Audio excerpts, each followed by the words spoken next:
Okay, let's get started. So today we're going to be looking at Cardinal Health.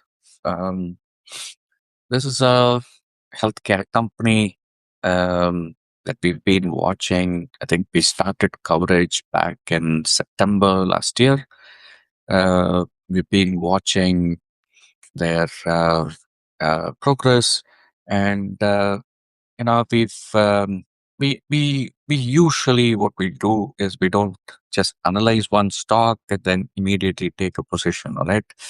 We watch over maybe 2 to 3 quarters before we can open a position on a particular stock.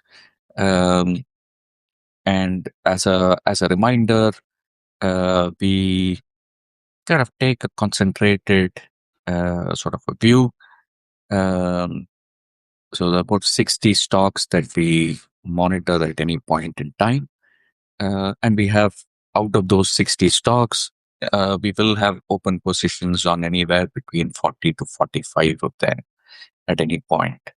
And the way this works is usually the entry is as a satellite position.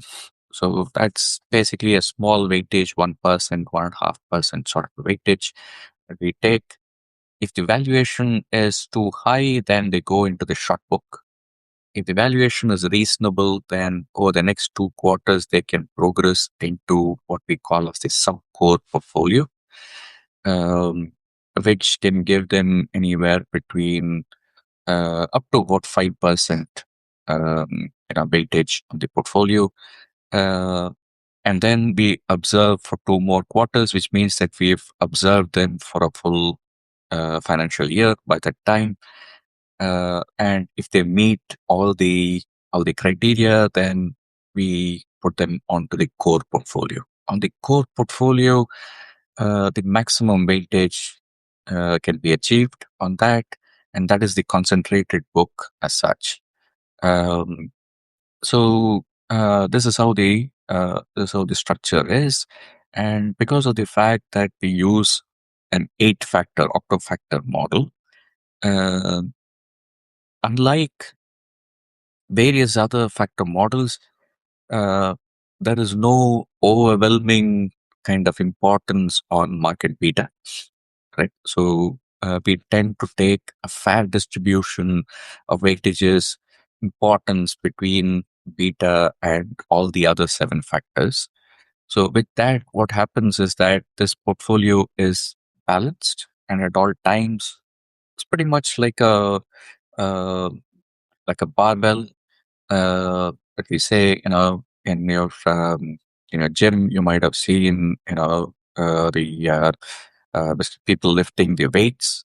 So on both sides, you have weights, and there is essentially a small bar in between, right? That bar is essentially for us the subcore and the satellite portfolio.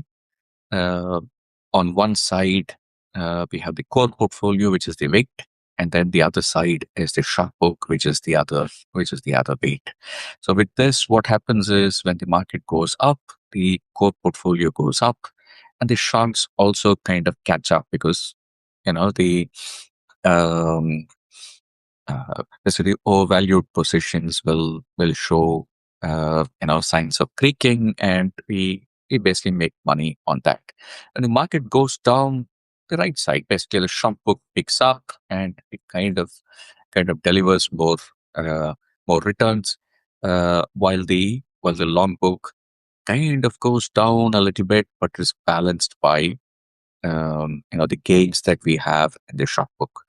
The the mid bar that we use, basically the subcore and the satellite positions, this kind of balances out any turmoil in the market.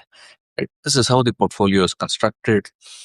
And as I mentioned, among the 8 factors, we don't give a overwhelming importance to one factor. Like now, most other fund managers tend to give an overwhelming importance to market beta or to momentum.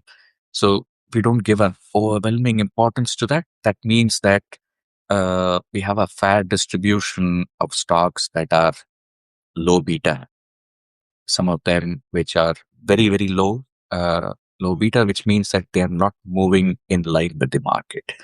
So this helps us to be uncorrelated to the market. So when the broad market is going up or down, we kind of preserve the capital and we continue to kind of grow with that. So as part of this structure, in order to maintain the essentially the sort of transparency, what we do is we run as essentially a live session where we tear down the stocks that we have looked into, included into the watch list. Maybe for the last few months or quarters, we've been observing that. Then we run these live sessions, uh, and these live sessions are free to attend, um, and then